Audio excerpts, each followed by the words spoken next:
Good one. That's why the Confectioners Hall of Fame has him listed. That's right, wouldn't it be? Yeah. Here we got the Rockefeller. Now we got the 20th century. The Rockefellers, the center tree, that was, I mean, you hear about that all the time. That, I mean, people go there to ice skate and to look at the Christmas tree. Yeah, see, many towns, cities, departments are put up public Christmas trees, such as the Rich's Great Tree in Atlanta and the Rockefeller Center Christmas tree in New York, and a large Christmas tree at Victoria Square and on in Washington, D.C. During the 70s and 80s, the largest Christmas tree in the world was put up on a property of the National Enquirer of Latana, Florida. You know, they got a huge, they do it, but that's Rupert Murdoch, folks. Oh, really? He owns the Enquirer, so. The Festival of Trees, organized around the organization and display of multiple trees as charity events, which basically, you ever go to the trees that are all lit up along, every I always just love to go. It just is magical. You walk and you see all the trees lit up. Fresno has an area, in Van Ness Boulevard in Fresno, where basically those trees are palm and Van Ness. Those things are just. We have to see if they're still doing that in LA. Yeah. We've missed that year after year. Yeah, they've got. So it's really nice to see everybody going out just putting tons of. I mean, we did it here. I mean, we grew pine trees on our property. We lined our trees with pine trees, and every year I would light as many. Basically, we had thousands of lights. I mean, I had dozens of boxes of lights that I put on trees in my house. So I was the only one that did it in my family, because no one liked to do it but me. What do we got? The United States National Christmas Tree is lit each year on the south lawn of the White House. Today, the lighting of the National Christmas Tree is part of what is a major event at the White House. I wonder if they did that this year. Yeah, basically, Jimmy You think, Carter. are they though, doing one? Yeah, he's forced to. He's a Muslim. He's forced to do it because they'd run him out of town if he didn't. But because Jimmy Carter, one year only lit the top ornament, because he was suffering hostage problems with the Iranians. So as he canceled our going to the Olympic Games, he also canceled the National Christmas Tree, other than the light on the top, which basically endeared him to a lot of people. Oh. Yeah, the same And it was true. in honor of the Americans that were being held hostage. Yeah, except in 1980, he lit the tree for 417 seconds. 1 second for each day the hostage has been in captivity. I mean, the guy was a real asshole. So, the term Charlie Brown Christmas tree, and can't describe a poor-looking malformed Christmas tree. This actually would look better. That was not a Charlie Brown Christmas tree. No, this tree hasn't actually been finished yet, because you sit there and this one you got to pop up with little arms and stuff. Yeah. We just And started. this is just for the front of the, you got two of them that are by the But doorway. it actually does come up. But we haven't finished it yet. The big tree is the tree we can't use, because the tree's like 5 foot tall in the middle of the table. So Yeah, we put it on the kitchen table. yeah, so we can't do that one. So basically, Charlie Brown is malformed. Some tree buyers intentionally adopt such trees, feeling sympathetic for their plight. The term comes to appearance of Charlie Brown's Christmas Tree in a TV special, A Christmas Tree. I think that was The coming Charlie up. Brown Christmas. Yeah, They had a Charlie Brown Thanksgiving too. I killed the tree, and then they come and they decorate the tree to make you happy. And it's the most beautiful looking tree. In order to make a ugly duckling into a swan, you actually do have to have a swan. You can't have a dead tree to make it live. Basically, Pohana trees are described as native Christmas trees in New Zealand. And they bloom at Christmas time and look like Christmas trees with their red flowers. Oh, and I green bet flowers. that's really pretty. Yeah, so actually we got a semi-Christmas tradition. Well, that's not a Christmas tree. It's not a Christmas tree, but it is but they decorate, these will grow to be this tall. Really? Yeah, This yeah. is a poinsettia. It's a poinsettia, but it will From grow. last year that still lived. Yeah. And we were attempting to change the leaves. No, but they will decorate those in Mexico, Oh, really? because they grow to be They like grow this. bigger. And they grow like trees. Now decorate those. They got the red and green foliage, and they put extra decorations on them. So what a Christmas tree, basically what a Christmas tree is sort of defined by what you call a Christmas tree. That's why these things here, the Christmas tree is basically so god-awful generic. It can be a pine, it can be a conifer. I think it's based on what they have in that region where they're celebrating, right? I remember that they have Christmas tree, they celebrate Christmas in Hawaii with native plants also. They're not Christmas trees. In Mexico, they do have conifers, but the conifers, are like this thing, a flat area, down another flat area, down another flat area, and that's their type of conifer. But basically, the dates of setting up and taking out a Christmas tree are associated with specific dates. Traditionally, the Christmas trees are not brought in and decorated until Christmas Eve, or on a tradition celebrating Christmas Eve, basically. Then removed by the 12th night, the 6th of January. You know why? Why? That is the Greek Orthodox calendar. That's the start of it. That's what Christmas is January the 6th. Oh, and Yeah. then in Russia, there's a New Year holiday that actually is January 7th. Yeah, isn't that a good one? The New Year is celebrated after Christmas. I love that. Well, we celebrate it, but ours is January 1st. Yeah, Yeah.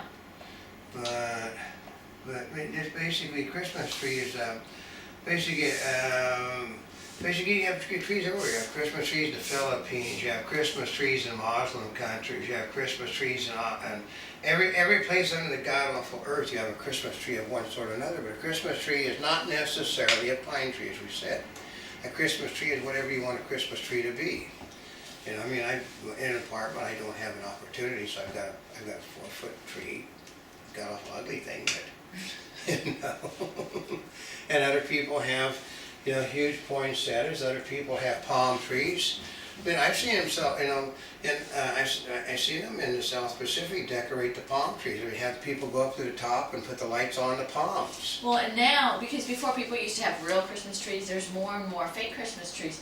And I think, too, it's a number of reasons. One is they actually have good fake Christmas trees now. I know things like good fake Christmas trees. Oh, and they have become more reasonably priced. But then, like you said, was an oxymoron, a good fake. I know, and then also because, the people that are being green, if you're green, you don't get one of these because that's made of polychemicals. So if you're really green, you buy a real tree and plant it in your backyard. I used to do that too. I would basically have trees like this for the family. I'd go out and dig them up and put them in 1-gallon containers and bring them into I set them out for people could, because the little ones couldn't decorate the big thing. You give them something like this, they take one string of light and they go in. Well, I know my brothers, I think they have 5 Christmas trees, like one for the living room, one for this room, and then each of the kids have their own Christmas trees, and everybody gets to decorate them themselves. Yeah, but what they do in our case, they go steal the trees, they go steal ornaments off my tree doesn't look good, I'm gonna go get one of these, Daddy. And you see, no, that ornament's 150 years old, that doesn't go there. And then they give you, okay, Grandma's going to be unhappy if you break her ornaments. Yeah, but mostly, like I said, the candles were used well until the 20th century. They still use them, like in Denmark. They decorate the Christmas trees with candles, and then they light them. Because these things are these are really relatively new, which is these little lights. And the lights itself are a mid-20th century device because the fact people were burning their houses down, they'd go off and what happened was cats love to jump into Christmas trees. Oh, and if the candles are lit, then they burn everything down. So they basically stopped the lighting of things. What happened was people were putting light bulbs on their trees. They basically had the same difference. They'd unscrew the lighting system from a lamp, put it on their Christmas tree. They're not meant to do that way. So when the trees, like they said, a Christmas tree today is generally designed not to burn because they're a lot of the people will spray something on their Christmas trees to prevent the trees from burning. I remember we used to have at my grandma's. We used to have this huge Christmas tree, and it was flocked. Yeah, well, right. I love the flock. The flocked ones. It looks like it was just like Christmas with snow. Yeah, well, we'd box because my house had a 19-foot ceiling. We'd get a huge one. We'd buy a box. Yeah. We'd buy a box of snow, and all the family members because what you want to do is to make it fall over all the limbs. Yeah. And then you'd have the. Oh, you have fun You with walk that. around and say- tinsel Yeah, and all the those. tinsel, all the things. Tinsel is really nice. The fun thing is trying to save tinsel, which everybody Yeah, saves tinsel. I know people try and save It's really the cheapest stuff you can get, and I don't know of anybody that doesn't try to save the tinsel. The big fun part, though, is getting your tree out of the house after Christmas, because it's really shedding leaves. It's shedding these pine needles. This one's shedding needles. It's not even real. But one of the ways we do it was we take a big tarp, lay it in the floor, take the tree out, wrap the tarp around it, and then drag the thing through the house. Actually, it's better. Another way we have. 'Cause you don't scratch at the floor with the Christmas tree, No. right? And you don't get the pine needles all over the place. I know, another way was we sit there and just commemorate the tree. We sat there with the clippers, thunk, thunk, thunk, thunk, thunk. And then you could put them all in the thing and carry it out, because I'm telling you, I had certain female members of my family, you're dragging that tree through my clean house. Well, because you're dragging, it's on a tarp. You say, well, it's on a tarp, you're still dragging that thing through and you're dragging it. Okay, the tree is like, it's big, all trees are bigger than the doors in your house.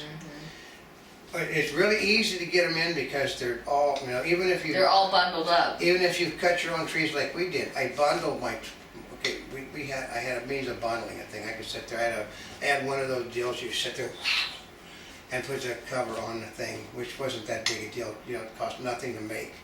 And basically, so you could get it through, it's the only way you could get it through the door of the house.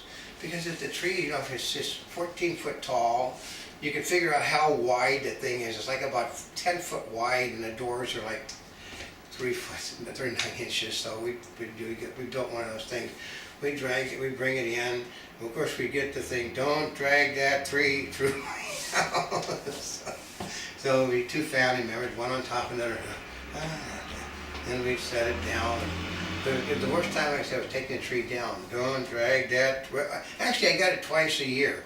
I got to bringing the tree in and taking it out. Don't drag that tree across my clean floors. So, the Christmas tree is basically what you want to mean. This is a Christmas tree today. Christmas trees today, one time were conifer. Then they become exotic. Then they become palms. They become anything you want a Christmas tree to be, a Christmas tree can be. What's the unique thing about it? It's just like we're trying to tell people, Christmas is for everybody. It's the most multicultural thing in the world. Because a lot of those traditions come from all of these, they're from all over the world. Well, we've got Latvia, we've got Estonia, we have England, we have Scotland, we have Denmark, we have Germany, we have Russia. Australia, Canada. We have Taiwan, I think one down here, which one was that one? Yeah, right up here. New Zealand. New Zealand. We have China. Norway. Nova Scotia. All this, it's multicultural, folks. Everybody contributes to that little thing you're seeing sitting right there. So don't think of Christmas as a Christian holiday. Think it is the largest multicultural celebration of us in the history of the world. So we're going to keep bringing these little tidbits of it. Maybe we'll try to find out the history of Christmas ornaments this week. Ooh. So until then, this is Old Kim. And this is Not a Spring Chicken. We're here yesterday, today, and tomorrow. For more information, You can go to www.montebello.net on the net. wherever you're watching us, subscribe to us. Enjoy our daily newscast in 3D, as well as all of our holiday programming. Yeah, which Yes. is going to be extensive this year in 3D. A lot of it's going to be in 3D with lots of brand new original music. We have Monty's version of the Mannheim Steamholder. We have the Bikini Czars Christmas Rock, and we'll probably have a brand new Christmas carol as soon as Jared Dog can actually get the lyrics out of his head. So, And thank you once again for over 40 million links on the internet. So thank you very much, and Merry Christmas.